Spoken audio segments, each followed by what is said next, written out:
Hello, my name's Maria Dodds. I'm Associate Practitioner with the Speech and Language team. Hello, my name's Corinne Simpson. I'm Speech and Language Therapy Lead in Durham Community LD. Hiya, I'm Louise Shepherd and I'm a Student Speech and Language Therapist. This session is going to cover an overview from speech therapy about a range of communication topics. It's something everyone can access as an introduction, refresher, or before we come out to do more specific sessions with staff or carers supporting individuals. Any specific support around communication interventions or approaches would be delivered according to the individual's needs. For example, Makaton sign sharing. If you have any questions, please write these down and get in touch with Speech and Language Therapy in the Learning Disability team. What this session will cover: who we are, what is a learning disability, what is communication difficulties and the impact, some common communication approaches and some helpful communication tips. Firstly, who we are. We're a speech and language therapy team. We work in County Durham and we support adults with a learning disability who cannot access mainstream services when reasonable adjustments have been made. Those refer to people with a learning disability who need that specialist support. And the teams are Access team, navigation team, and the long-term teams, which are East, North and South, and the review team. These teams are where we get our referrals from. There's various professions that's working within the multidisciplinary team, including occupational therapy, physiotherapy, care coordinators, social workers, dietetics, nurses, psychology and psychiatry.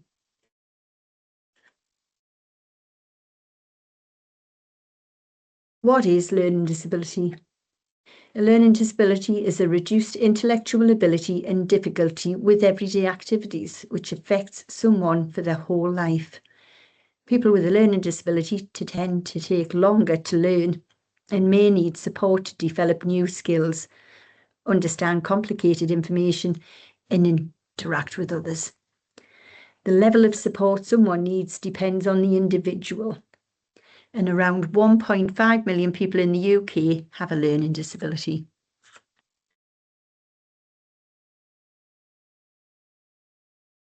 What is communication? Communication describes how we pass on and receive messages with other people. It can apply to information conveyed with words, spoken or written, noises, the sound of a kiss, for example, over the telephone, or a cheer at a football match, gestures or hand movements, a wise nod or a wave goodbye. Communication requires at least two people and involves getting some sort of message across to the other person or people. Successful communication is everyone's responsibility, so we're going to have to think about how we can adapt our communication for individuals with communication difficulties.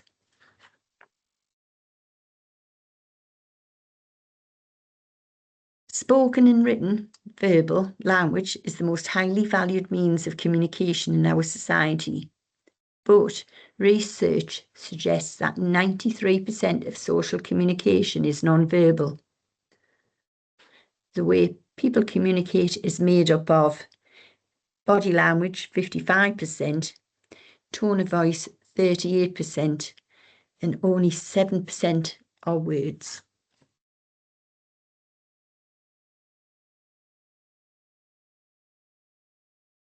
There's a model for successful communication, and if we look at it and start with means is how we communicate.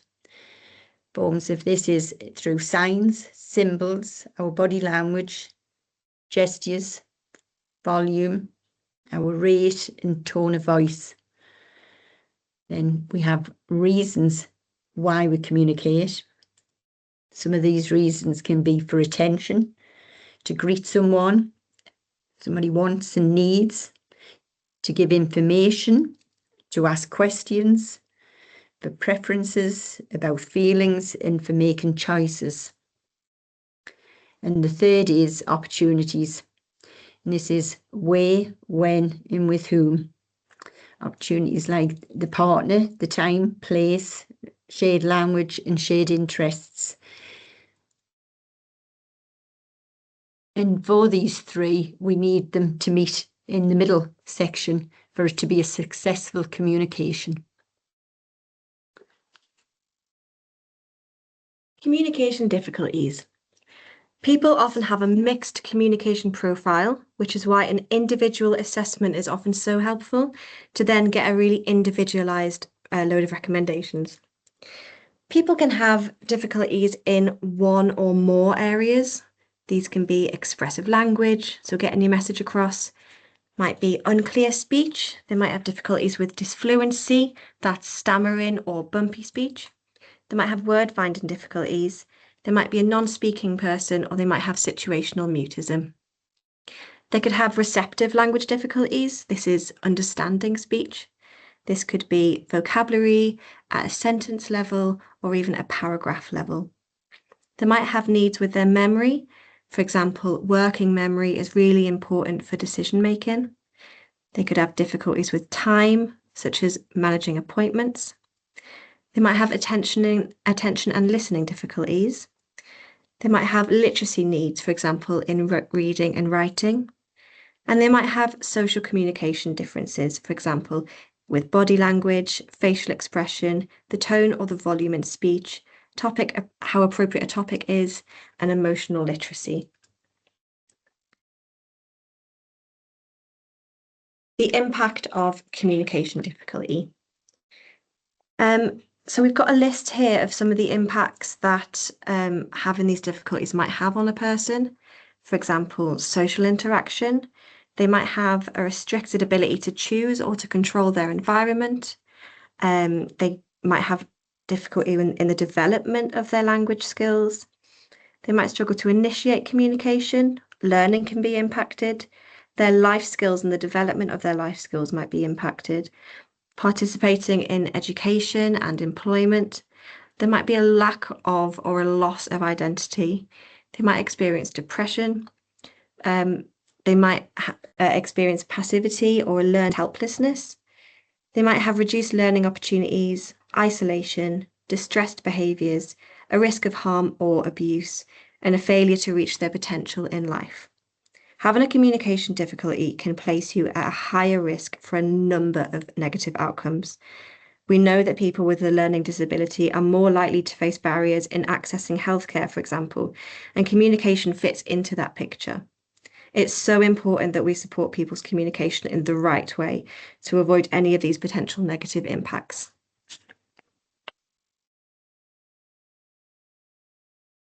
The impact of this communication difficulty can be shown in this diagram. It shows how a communication breakdown can lead to a challenging behaviour, or we might call this a behaviour that challenges or expresses need. This presents differently, and we've got these two routes here to demonstrate that. So a communication breakdown can result in frustration. This can then result in withdrawal of the person. And that can then lead to, stereotyped self-stimulatory behaviours. For example, they might not participate in their daily activities or in their life as well. And that can then be labelled as a challenging behaviour. This frustration could also, though, result in aggression, in violent outbursts, in behaviours such as self-injury. And then again, this can be labelled as a challenging behaviour. If you work with people that present with behaviour that challenges, have you ever thought about how it could be related to communication? Speech and language therapy is often involved in positive behaviour support, or PBS, as communication difficulties may play a part. This means that with the right interventions, it could also be improved if we are getting other things right too, as well as communication. Symbolic understanding. An important part of communication assessment involves finding out about symbolic understanding. For people with mild learning disabilities, this would be different compared to someone with moderate or severe learning disabilities, for example. So it could be what people understand, for example, concrete items to abstract concepts. Speech isn't a concrete thing and it disappears as soon as you say it. Symbols aren't always easy to understand or appropriate for everyone. Everyday objects can help people to understand, but not everyone. For example, showing the yogurt versus a banana to offer a breakfast choice. A communication assessment from a speech and language therapy team can help you to find out more about that individual. It's important to know this in order to get the interventions right. If we put a visual timetable in place, for example, we need to know that we're going to use written words or symbols and which type, for example, Makaton or PKS or widget or photographs. Okay, so now we're going to talk through some common communication approaches that can support a lot of the difficulties that we've already talked about. So we have a list here of various interventions and approaches that we would put in place to support somebody with a learning disability in terms of the communication. So in the rest of the session, we're going to whiz through a few of these approaches just to refine people's awareness. You might have heard of a few things, but might not be 100% sure about all of them. So speech and language therapy can support with the implementation of these approaches. And it's just to say that not every approach will be suitable for everybody, which is why we might need to do that assessment initially if we need to get more information. We might also offer more bespoke awareness sessions with carers or staff, depending on the service user. But if you want to find out more at the end of this session, we will have some other suggestions where you can look or where you can contact speech and language if we can help. So we'll just go through these now. So easy read and accessible information. Easy read and accessible information is essentially a legal requirement. It's simplified information in a written format, sometimes uses supplementary pictures to support understanding, and it can be really helpful in reports, letters, any complex information you might be giving people, in appointment summaries or care plans. So there's lots of resources already available online. For example, if you look on the Macmillan website or the Marie Curie website, or Easy Health is another excellent website to have a look at for resources. Making sure that we give accessible information is everybody's responsibility, but speech and language therapy can provide support if you need any help with that.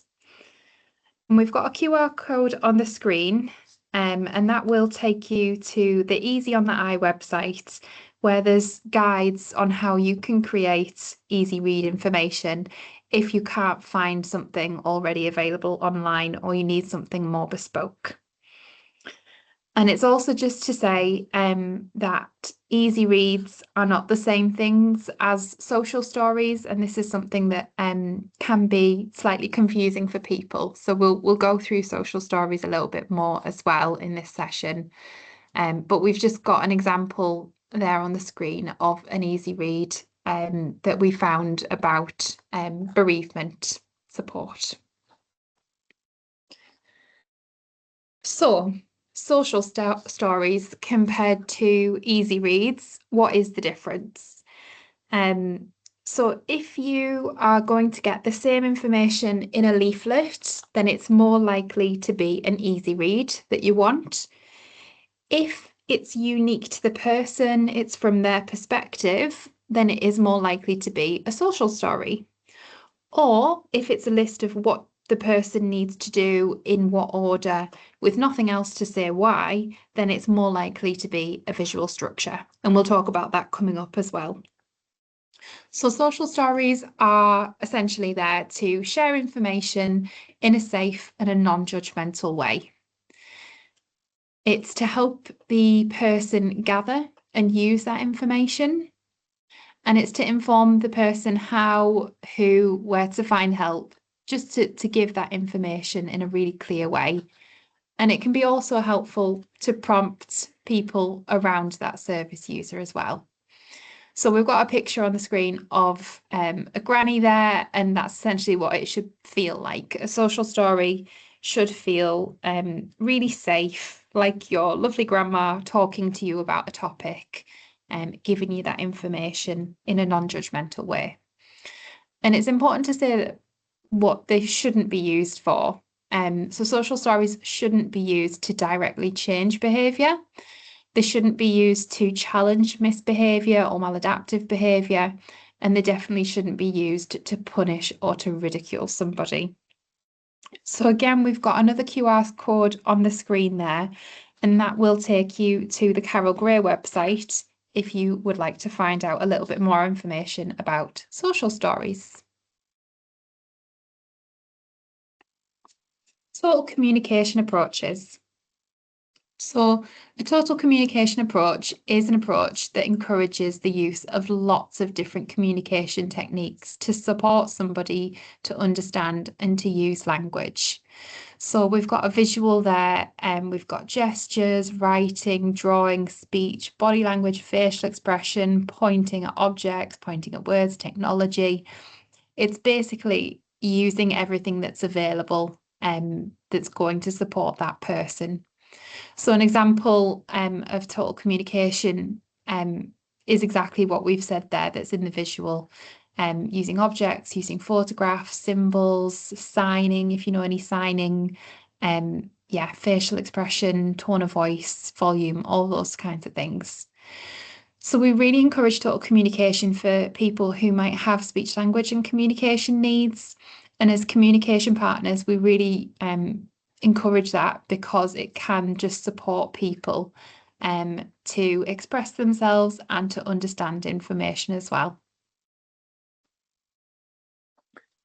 Next, we've got communication passports. A communication passport's a way of supporting someone with communication difficulties, drawing together complex information and distilling it into clear, positive and accessible format. It's portable and can be used in their home, day centres and when accessing the community. It includes information about someone that helps people get to know them and find out about the communication needs. It could include things that would create opportunities for communicating, for example, visuals about their favourite TV shows, places they like to go, people they know, food, music, hobbies, and much more interests. It should be regularly updated and reviewed by people who know the person well. Always good to include them in creating this and reviewing it so they know it's theirs. It doesn't replace other reports such as care plans, etc. We still need to be familiar and up to date with these. However, we always add a summary of speech and language recommendations and like to put in their strengths and lots of positive information about the person. Communication books, boards or key rings. A communication board is to give an additional means of communication and support a person to get their message across. And communication key rings are portable, durable and an immediate visual tool that is easy for a person to carry with them, promoting independence using symbols or pictures. They're portable paper communication aids to help someone communicate. It depends on their level of symbolic understanding, whether we use photos, symbols, or simply text. It's made for the individual. It's visual adjustments and access, etc. It's person-centered and can be developed and added or changed over time as needed. Access is needed for these forms of communication at all times. Success requires support using it every day and helping the person to use it. We advise that we encourage you to support this throughout their daily tasks. Intensive interaction. This helps develop communication and social skills. It's very person-centred as a practical approach for people with severe or profound learning disabilities who may not find it easy to interact.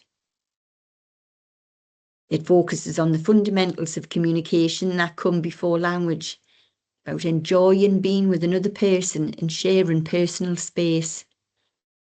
It's about developing the ability to show attention to that person, learning to take turns in sequences of actions with another person, using and understanding eye contact, facial expression and body language, using vocalizations with meaning, and learning to feel and be calm.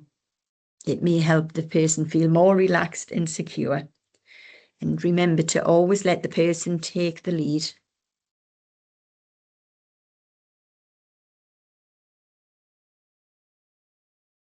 Next, we have objects of reference.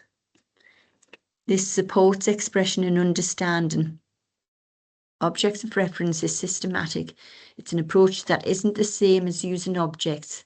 Objects of reference examples showing a shoelace to indicate going out for a walk. You can use the same object for the same meaning. The object represents something and is different from using objects. For example, offering a banana would just represent a banana for objects, but for objects of reference, a banana might represent breakfast time, even if a banana isn't involved. This takes time to establish. They're more permanent than words, which once said are gone, and they're a physical thing which can be touched and therefore stimulate more senses, and they're more connected to what is being referred to than words.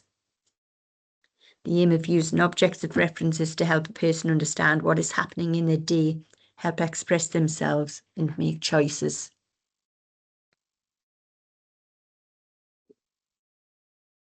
Visual timetables.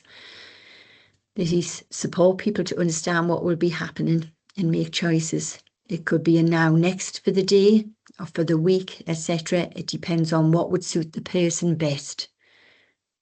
Having healthy routines, predictability and a feeling of control can help people become more calm and safe.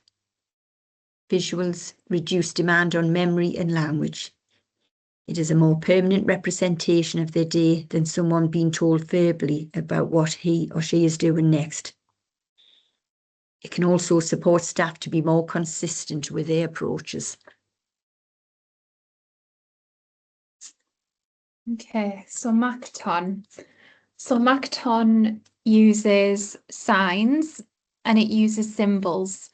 And when you're doing your Makaton signing, you also would speak as you're signing.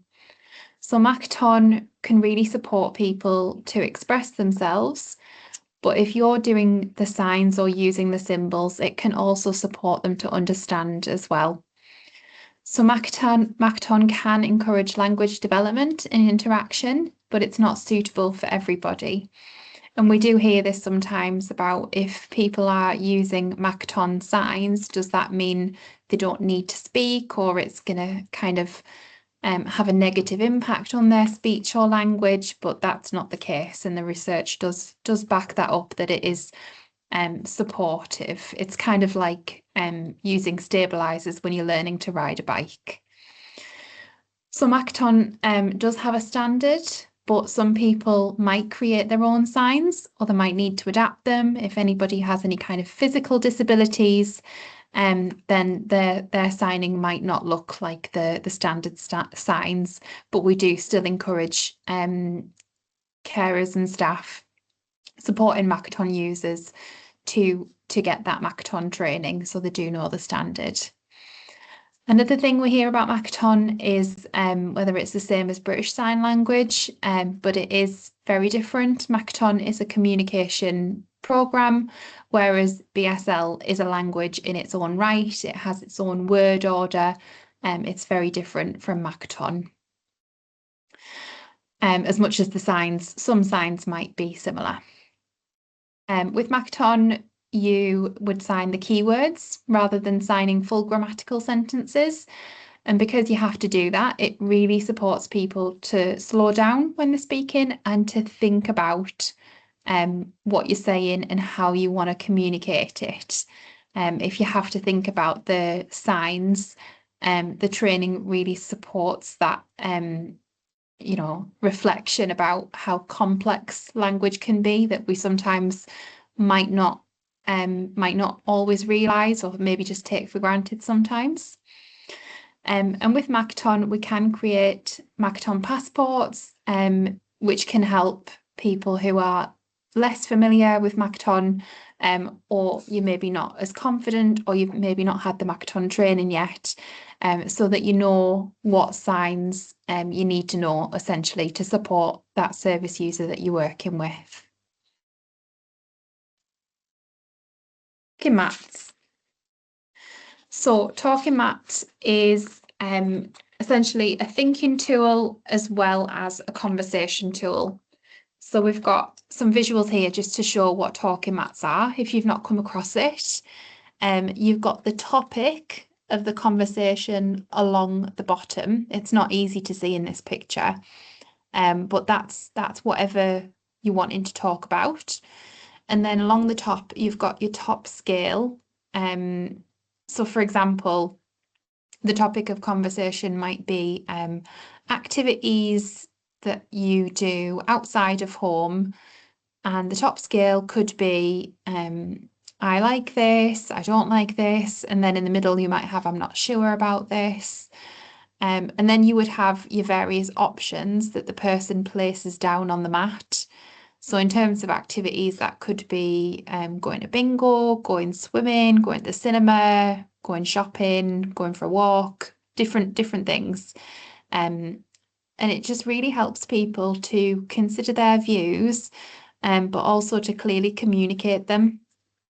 The focus is really on the person having a voice, and having control over their own life. And it uses visual supports, and that really helps to reduce the demand on memory.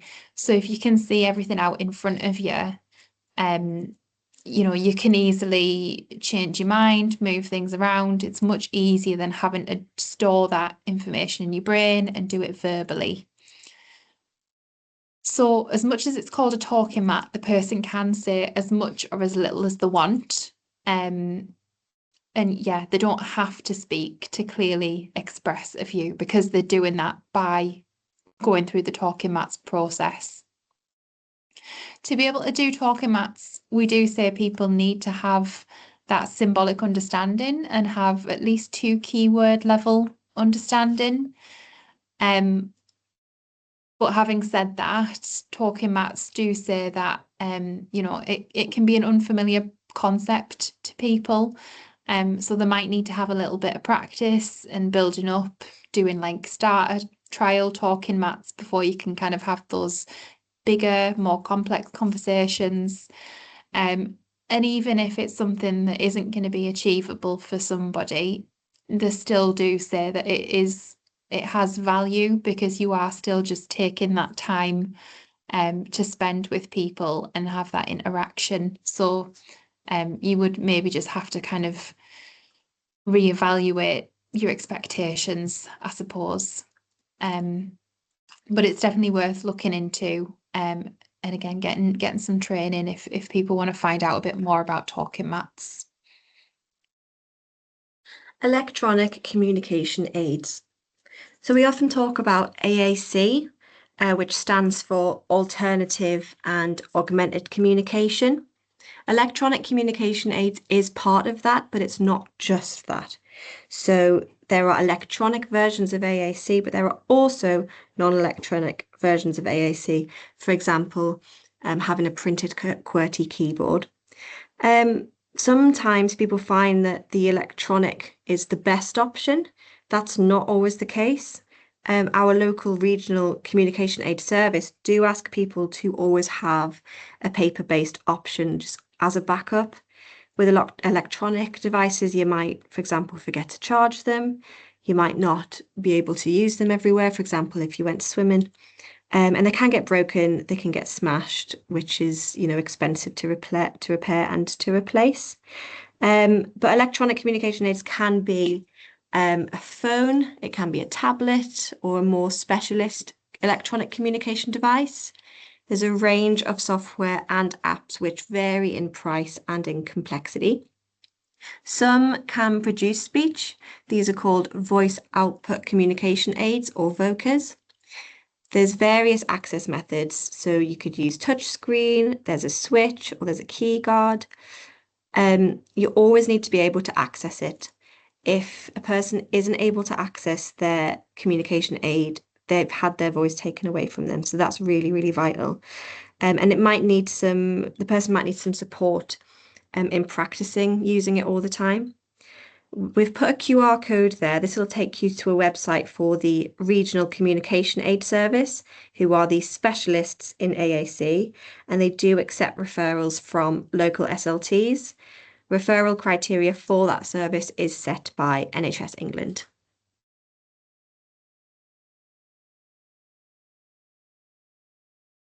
Writing and drawing. This is a really easy everyday option for people who can draw or read and write.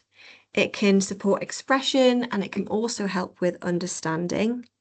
You can also try drawing to help get your message across. Even if your drawing isn't great, it might still be helpful.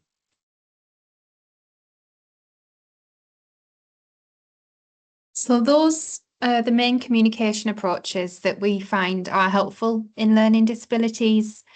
And in terms of why we think it's really important that people consider communication differences and needs, we have historically heard these types of things that are up on the screen. And it's just to make people aware that you know, there could be lots of reasons why people do or don't do something, and communication might be one of those reasons. So we've heard people say, you know, the person understands everything that they say, but have you considered that the person actually might just be using routine, might be using context, might be using non-verbal information, and it's not necessarily what you say that's supporting that understanding.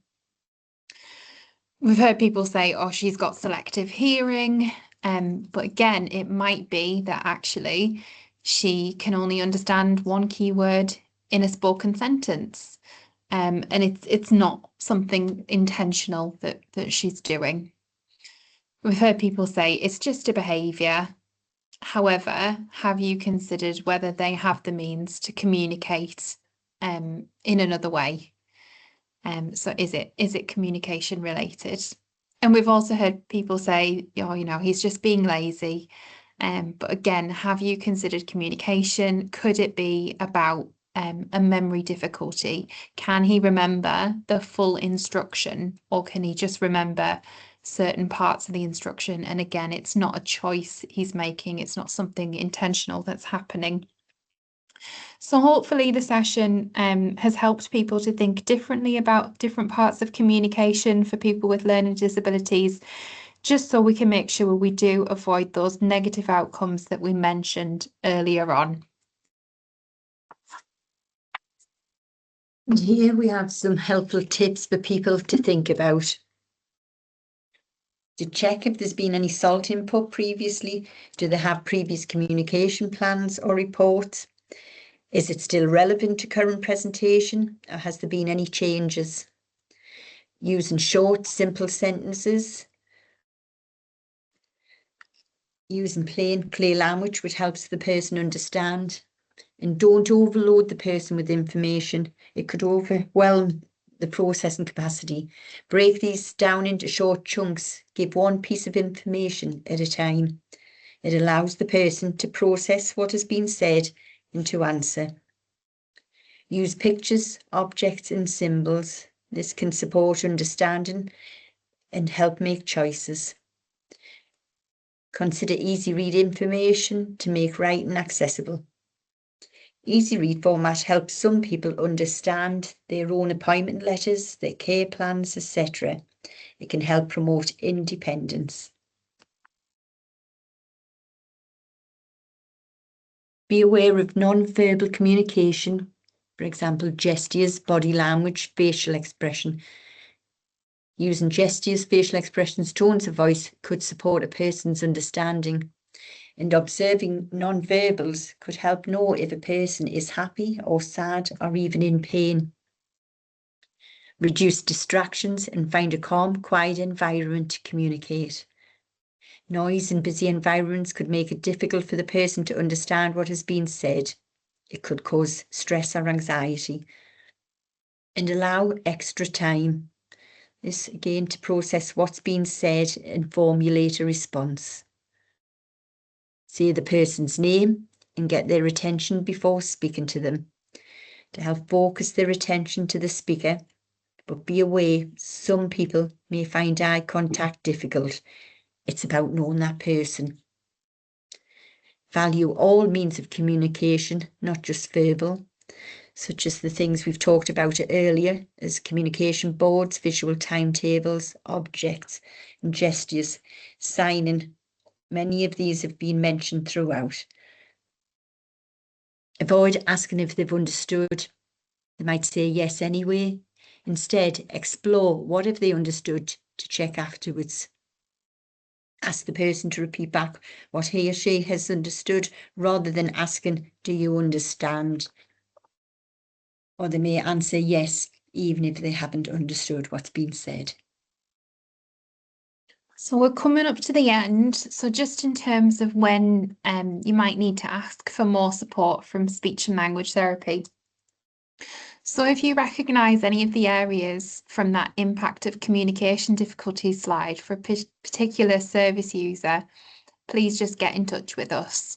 So if you recognise there's some social isolation, there's frustration, and if you think the issue could be related to communication, but it's worth always just checking as well, have other things been considered or explored? So for example, has there been a recent change in medication? Has physical health been checked recently to make sure that there's nothing else going on as well? If you don't feel confident with a particular element of somebody's communication plan or recommendations, so for example, if they've had an assessment and we've said using talking mats is going to be really helpful for that service user, but you don't feel confident, you don't know how to do talking mats, you don't know where to start, absolutely just ask for some support. But also just contacting the person's care coordinator or the learning disability, and just, you know, if there's any questions, just get in touch with speech and language therapy that way. So we've come to the end. So thank you for listening to this session today. Please feel free to scan the QR code if you would like to leave any feedback. And we just use that feedback to make sure that we're continuing to improve the service. So I will stop sharing my screen if I can and stop. Thanks very much.